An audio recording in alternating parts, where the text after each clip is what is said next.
হবে ঈমানের দৃঢ়তাও তত বাড়তে থাকবে ইনশাআল্লাহ। কারণ আমলের সাথে ঈমানের নিবিড় এবং গভীর সম্পর্ক আছে। আমল যত মজবুত ঈমান তত মজবুত, আমল যত দুর্বল ধীরে ধীরে ঈমান তত দুর্বল। তো আমি আপনাদের থেকে আশাটা করতে পারি কিনা যে আমল এবং ঈমানে এতটা দৃঢ় হবেন, পাহাড়ের মতো দৃঢ়। তো বাংলাদেশের পাহাড়ের মতো না, আরবের পাথরে পাহাড়ের মতো এমন দৃঢ়, আপনাকে যদি কেউ আঘাত করতে আসে ও ভেঙে চূর্ণ বিচূর্ণ হবে, কিন্তু আপনি আপনার আদর্শ থেকে পিছপা হবেন না। প্রয়োজনে জান দিবেন কিন্তু নিজের ঈমান কিছুতেই দিবেন না। রাজি আছেন তো সকলে? আল্লাহ সবাইকে তৌফিক দান করুন। তাহলে আমরা আজকে আল্লাহর সঙ্গে প্রত্যেকে দিলে দিলে এই প্রতিজ্ঞা করি, আয় আল্লাহ, যতদিন পর্যন্ত আমার ভেতরে প্রাণ আছে, যেহেতু প্রাণও একটা সুযোগও একটা, সুতরাং যতদিন আমার ভেতরে প্রাণ আছে, সেই প্রাণের স্পন্দন আছে, ধমনীতে রক্ত প্রবাহিত আছে, ইনশাআল্লাহ হকের পক্ষে বাতিলের বিপক্ষে, হকের পক্ষে বাতিলের বিপক্ষে আমরণ লড়াই আর সংগ্রাম চলবেই চলবে, চলবেই চলবে, চলবেই চলবে। এর জন্য জান দেওয়া লাগবে, এর জন্য জান দেওয়া লাগলে জান দিতে প্রস্তুত থাকবেন, মাল দেওয়া লাগলে মাল দিতে প্রস্তুত থাকবেন। এর জন্য যদি আপনার বাপের চোখ থেকে পানি ঝরা লাগে ঝরবে, মায়ের কোল খালি হওয়া লাগে হবে, আপনার স্ত্রী বিধবা হওয়ার প্রয়োজন হয় তাও হবে, আপনার সন্তান যদি এতিম হওয়া লাগে তাও হবে। যতদিন বেঁচে আছেন এই কপাল নত হবে একমাত্র রবের সামনে, এই হাত, এই ভিক্ষার হাত উত্তোলিত হবে একমাত্র রবের সামনে। এই কল্লা কাটা যেতে পারে কিন্তু নত হবে না কোনো বাতিলের সামনে। আল্লাহ আমাদের সবাইকে তৌফিক দান করুন। শহীদদের রক্ত স্নাত এই সাতক্ষীরার প্রতিটা ইঞ্চি ইঞ্চি মাটিকে কবুল করুন। অতীতেও যেভাবে আপনারা দ্বীনের পক্ষে হিম্মতের পরিচয় দিয়েছেন, আল্লাহ রাব্বুল আলামিন আগামীতেও আপনাদেরকে এই রক্ত ভেজা পথে অটল অবিচল থেকে তৌফিক দান করুন। আচ্ছা, দুটো প্রশ্ন এসেছে, আমি জবাব দিব। এর আগে 2 মিনিট আপনারা সময় দেন, এখন ওঠাউঠি করেন না, এটা একটু খারাপ দেখা যাবে। কর্তৃপক্ষ কিছু আর্থিকভাবে এবছর নাকি টানাপোড়েনের ভেতর আছেন, আর মৌসুমটাও তো এখন আসলে খুব একটা উপযোগী না। তো এজন্য এমনিও দোয়ার আগে যে কোনো নেক আমল করে দোয়া করলে দোয়া কবুল। এখন উঠলে এটা খারাপ দেখা যায়। পকেটে কিছু থাকবা না থাক বসে থাকেন, সমস্যার কিছু নাই। 2 মিনিট অতিরিক্ত বসলে জীবনে আহামরি লস হয়ে যাবে না। তো আমি প্রশ্নের জবাব দিতে দিতে ইনশাআল্লাহ ভলান্টিয়ার ভাইয়েরা আপনাদের সামনে যাবে। আল্লাহ যাকে যেমন সামর্থ্য দিয়েছেন প্রত্যেকে চেষ্টা করেন আল্লাহকে বড় নোটটা দিতে। ইতিপূর্বেও কালেকশন হয়েছে, আপনারা দিয়েছেন, যারা দিয়েছেন তো দিয়েছেন আলহামদুলিল্লাহ, অনেকে হয়তো পরে এসেছেন। এটা আল্লাহকে দিবেন, দুনিয়ার কাউকে না, আখিরাতের অ্যাকাউন্টে জমা রাখবেন। তো ভলান্টিয়াররা তাড়াতাড়ি ছড়ায় যান, অথবা ভলান্টিয়ার কম থাকলে এলাকার যুবক ভাইয়েরা যারা আছেন এখন ওইঠেন না, আপনি বসার দ্বারাও যদি আরেক বান্দা দেওয়ার পরিবেশ থাকে আলহামদুলিল্লাহ, আল্লাহ তো উসিলে আপনার আমলটুকু কবুল করতে পারেন। তারা সবার আছে, আপনাদের চাইতে আমার বেশি। আপনার বাড়ি তো দুই কদম গেলেই বাড়ি, আর আমার তো আসতে লাগলো প্রায় 6 ঘন্টা। জুম্মার পর রওনা দিয়েছি, 9টার দিকে এসে পৌঁছলাম, আবার যেতে যেতে হয়তো ফজর। এত দূরের ভয়ে মূলত আসা হয় না। সাতক্ষীরা থেকে প্রচুর পরিমাণ মানুষ যোগাযোগ করেন মহব্বতের খাতিরে বহু আগ থেকেই, কিন্তু আমার বাড়ি সিলেট আর কই সাতক্ষীরা, ওই মাথা আর এই মাথা। আয়ের চাইতে বিদেশ যাওয়া আমার কাছে সহজ লাগে আর কি, মানে আমার জন্য অনেক দূর মনে হয়। তো যার কারণে আমার তো ভাই বহু দূরের পথ, আপনার তো একদম কাছের পথ। এত তাড়াহুড়ো দেখানো ঠিক না যে সব সময়ের গুরুত্ব আপনারই আছে, আমাদের কারো নাই। তো ভলান্টিয়াররা তাড়াতাড়ি যান, আর প্রত্যেকে আল্লাহকে বড়টা দেওয়ার চেষ্টা করেন। আল্লাহ ইনশাআল্লাহ আপনাদেরকে বড়টা দেবেন।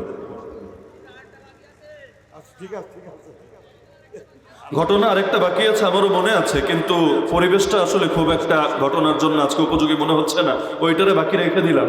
আল্লাহ যদি কখনো বলা হবে ইনশাআল্লাহ।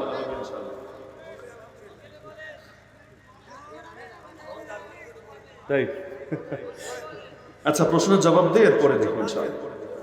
আসসালামু আলাইকুম প্রিয় হুজুর, আশা করি আপনি ভালো আছেন। বর্তমান সময়ে আমরা দেখি অধিকাংশ মাহফিলগুলোতে মহিলাদের ডিজিটাল পর্দা সহকারে বসার সুব্যবস্থা করে সেটি কতটা শরীয়তসম্মত, এবং একই রাস্তা দিয়ে মহিলা এবং পুরুষ চলাচল করে এটা কতটা শরীয়তসম্মত, এবং মনোহরের দোকানগুলোতে যে সকল মহিলা এবং পুরুষ চলাচল করে সেগুলো কতটা শরীয়তসম্মত।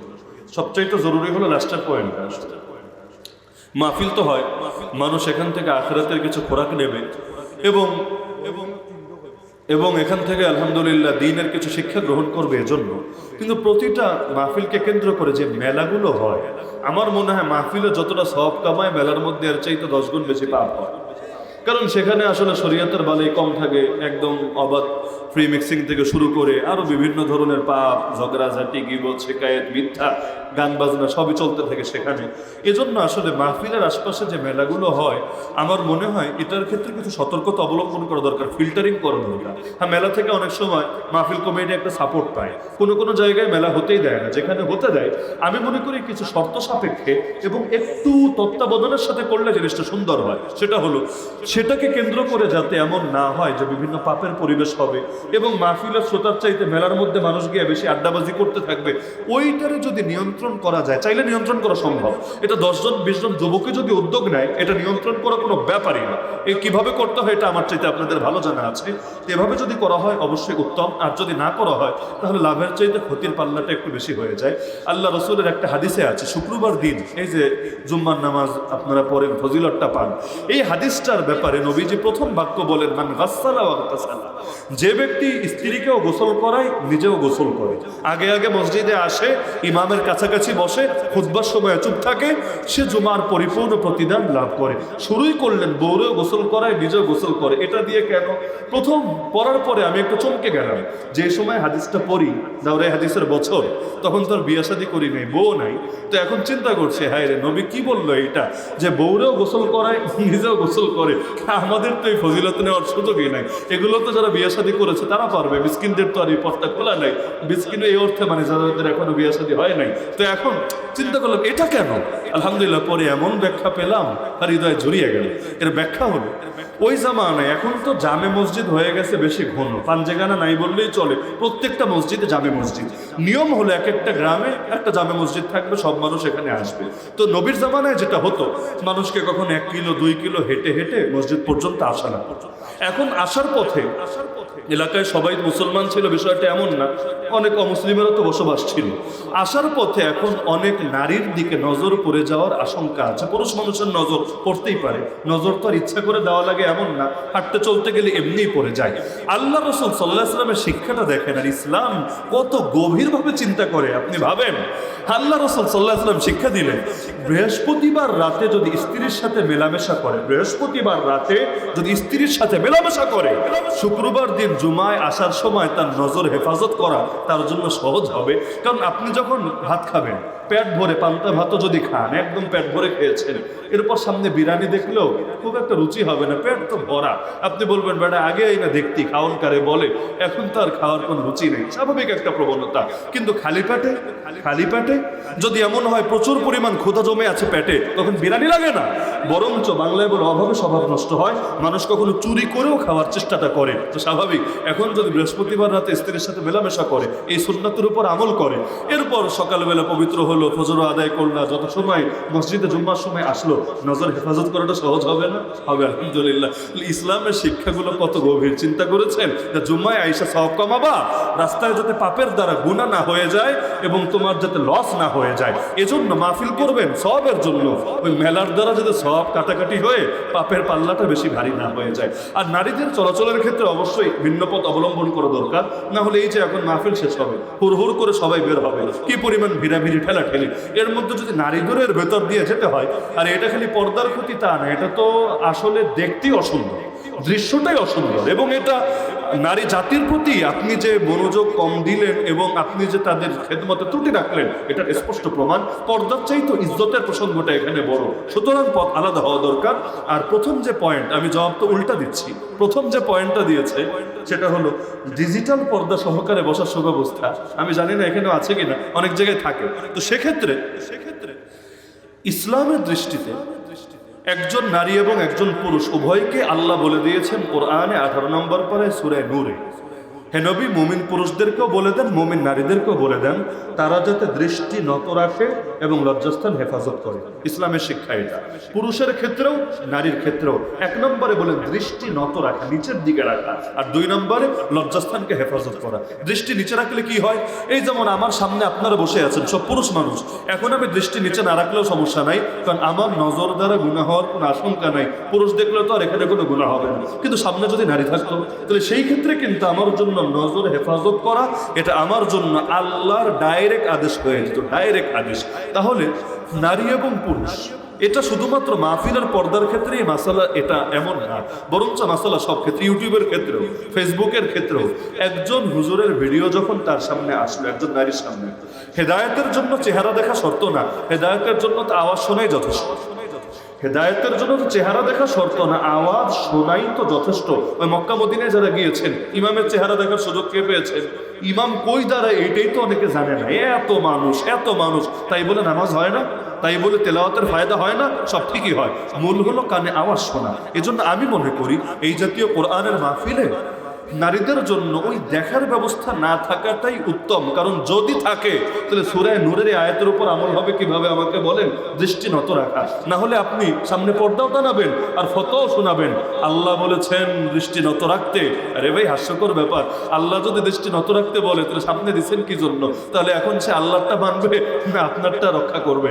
আর চেহারা দেখার একটা ঝামেলা আছে। যত যাই হোক, মানুষ তো, মানুষের ভেতরে, প্রতিটা মানুষের ভেতরে যে হৃদয় আছে, হৃদয়ের এক পাশে ফেরেশতা আছে আর এক পাশে শয়তান আছে। ফেরেশতা সবসময় ভালো ভালো চিন্তা জাগায়, আর শয়তান সবসময় কেমনে কেমনে ক্লিক লাগানো যায় এটা নিয়ে চেষ্টা চালায়। গত মাসটা আলহামদুলিল্লাহ ওই ডেভিলগুলো হান্ট হয়েছিল, ওরা জেলখানায় বন্দি ছিল, কিন্তু শাওয়ালের চাঁদ ওঠার সঙ্গে সঙ্গে বেচারা আবার জামিনে চলে আসে। শাওয়ালের চাঁদ উঠলে জামিনে চলে আসে না? যেহেতু জামিনে আসে, এখন তো রিস্কটা বেশি থাকে। এজন্য আমার অনুরোধ থাকবে, যেহেতু প্রশ্ন করেছেন, না হলে হয়তো এটা আলোচনায় আসতো না, আজকে আমাদের আলোচনার সাথে এটা প্রাসঙ্গিকও না। যেহেতু প্রশ্ন করেছেন, এলেম গোপন করা তো জায়েজ নাই, বলে ফেলতে হবে।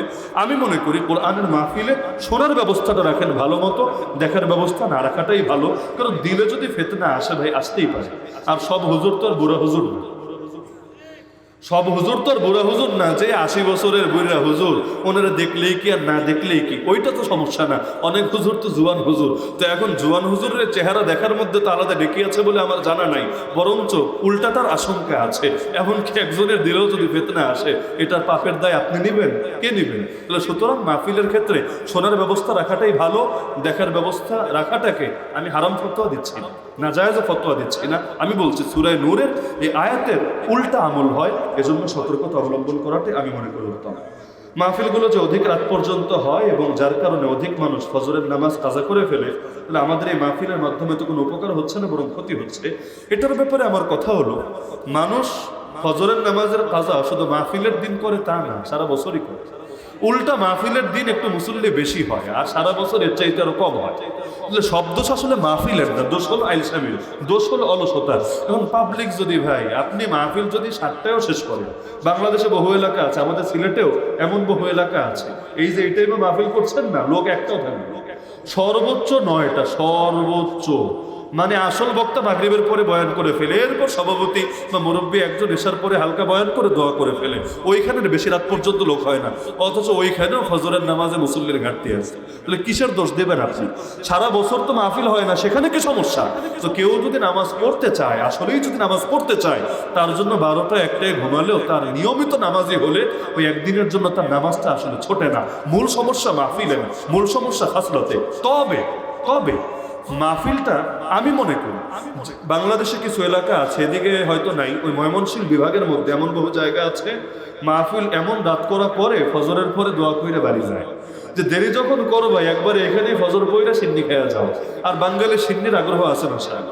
আপনি দেখবেন মসজিদে মুসল্লি যদি কমও থাকবে, যখন সিন্নি দেওয়া শুরু হবে, পোলাপান ঘর দুয়ার থেকে একদম বন্যার পানির মতো আসতে শুরু করবে। তারা চিন্তা করবে নামাজ পড়ি নাই, এক পাপ করেছি, সিন্নি না নিয়ে আরেক পাপ করবো নাকি? পাপের পাল্লা এত ভারী করা যাবে না। এজন্য সিন্নি যদি রাত 3টায়ও রাখেন, লোক থাকবে না। সিন্নির মান যেটাই হোক, কিন্তু সিন্নির প্রতি আলাদা একটা টান, আলাদা একটা আকর্ষণ জাতিগতভাবে আমাদের আছে। এজন্য যেই এলাকায় মাহফিল বেশি রাতে শেষ হয়, আজকেরটা বেশি রাতে না, এইরকম রাতে বাঙালি এখন, এর আগে কেউ সাধারণত ঘুমায় বলে আমার মনে হয় না, 2-1জন থাকতে পারে। ওই বেশিরভাগ মানুষ 11:30, 12টা এগুলো ঘুমাতে কম বাদে। কিন্তু ওই যদি 2:30, 3টায় মাহফিল শেষ হয়, আমি মনে করি এর চাইতে আরেকটু লম্বা কইরা ওই ফজরটা পড়ায় এরপর বিদায় দেন, ওইটাই ভালো। সারা রাত থাকুক, জিকির আজকার করে, এবাদত বন্দেগি করে, আর শেষ রাতের দোয়ার দাম বেশি, এবাদতেরও দাম বেশি, ফজরের পরে পাঠান, সেটাই ভালো। তবে এক কথায় যদি জবাব দেই, এই ফজরের মুসল্লি কমের দায় মাহফিলের না। বরঞ্চ এর দায় হলো এই জাতিগত হাসলতের অলসতার, এবং আরো দায় হলো সরকারের। কারণ নামাজ কায়েম করে এটা শুধু আমাদের দায়িত্ব না, আল্লাহর কোরআন বলেছে সরকারের দায়িত্ব। এই সরকারগুলো এই দায়িত্ব যদি নিত, এতদিনে এই জাতির হাসলতে পরিবর্তন হতো। ওরা 2 দিন পর পর আজিবাজি বাইন বানায়, পুলিশের পোশাক পাল্টায়, কিন্তু পোশাকের দোষ কি? পোশাকের সমস্যা কি? কয়বার পোশাক পাল্টালে মানুষ হাসান বসরি হয় বলে না? করে যদি এমন হয় পোশাক পাল্টালে মানুষ সাধু বাবা হয়, আমরা চান্দা তুই না, চান্দা বাজি না, ওই এমনি চাঁদা আর কি, সমঝোতার সঙ্গে চাঁদা যেটা আর কি, আমরা সমঝোতার সঙ্গে চাঁদা তুলে প্রয়োজনে বারবার পোশাক পাল্টানোর ব্যবস্থা করে দিব। কিন্তু পোশাকের কি দোষ? এগুলো তো মুশরিকদের চিন্তা ছিল। নবীর জামানায় ল্যাংটা হয়ে হজ করতো, ওরা চিন্তা করতে এই পোশাক পরে পাপ করেছি, এই পোশাক পরে আল্লাহর ঘর কিভাবে তওয়াফ করি, এটা আল্লাহর অসম্মান হবে, আল্লাহর মানহানি হবে। ল্যাংটা হলে মানহানি হবে না, ল্যাংটা হলে আল্লাহর খুব সম্মান হবে। আজীব চিন্তা। অথচ পুলিশের পোশাক যদি না পাল্টিয়ে দিল পাল্টানোর চেষ্টা করত, কমাস কম তাদেরকে নামাজি বানানোর চেষ্টা করত, আমি মনে করি এই দেশে অন্তত একটা বৈপ্লবিক পরিবর্তন আসতো। যেই মানুষ শীতের দিন, শীতের রাতে কষ্ট করে উজু করে ঠান্ডায় কাঁপতে কাঁপতে মসজিদে আসে, এরপর জামাতের সঙ্গে ফজর পড়ে, আর ও ঘুষ নিতে গেলেও আর বিবেকী ওর 10 বার বাদ দিল। করিস কি তুই, করিস কি? এত কষ্টের ইবাদত এভাবে নষ্ট করে ফেলবি? এজন্য নামাজ এমন জিনিস, আল্লাহ বলেছেন 21 নম্বর পারা খুললেই পাবেন এই আয়াত, নিশ্চয়ই নামাজ মানুষকে অন্যায় এবং অশ্লীল কাজ থেকে বিরত রাখে। ইন্না সালাতা তানহা আনিল ফাহশাই ওয়াল মুনকার। সুতরাং সরকারও দায়িত্ব নেন, আপনারা সমাজপতিরাও দায়িত্ব নেন, এবং প্রত্যেক পরিবারের অভিভাবকরাও দায়িত্ব নেন নামাজ কায়েমের। ইনশাআল্লাহ তাহলে মাহফিল বেশি টাইম হলেও নামাজ আটকে থাকবে না। যারা নিয়মিত নামাজ পড়ে ওরা মাহফিল যদি 2টায় ছাড়েন তারপরে নামাজ পড়বে, আর যেগুলো পড়ে না ওগুলো ভাই কখনোই পড়ে না। মাহফিল 8টার সময় শেষ করলে এগুলো পড়বে না। আর যদিও বেশি রাত করার পক্ষে আমি না, সেটা তো আগে ক্লিয়ার করেছি। এক কথা থেকে আবার উল্টা মেসেজ বাইর করেন না। আল্লাহ আমাদের সবাইকে আজকে যে কথাগুলো আলোচনা হলো এগুলো বোঝা, হৃদয়ঙ্গম করার এবং জীবনে বাস্তবায়ন করার তৌফিক দান করুন, আমিন। ওয়া মা আলাইনা ইল্লাল বালাগুল মুবিন ওয়া আখিরু দাওয়ানা আলহামদুলিল্লাহি রাব্বিল আলামিন। সকলে দুরূদ শরীফ পাঠ করুন। ও আল্লাহ, মাশাআল্লাহ, আপনাদের তো খেয়াল অনেক ভালো। মাশাআল্লাহ, আমার কিন্তু মাথায় আছে, আমি কিন্তু ইচ্ছে করে এড়াই দিতে যাচ্ছি, কিন্তু ঘটনা শুনেই ছাড়বে। বাস এইরকম শ্রোতা তো মাশাআল্লাহ দুনিয়া কম আসলে, মানে সুই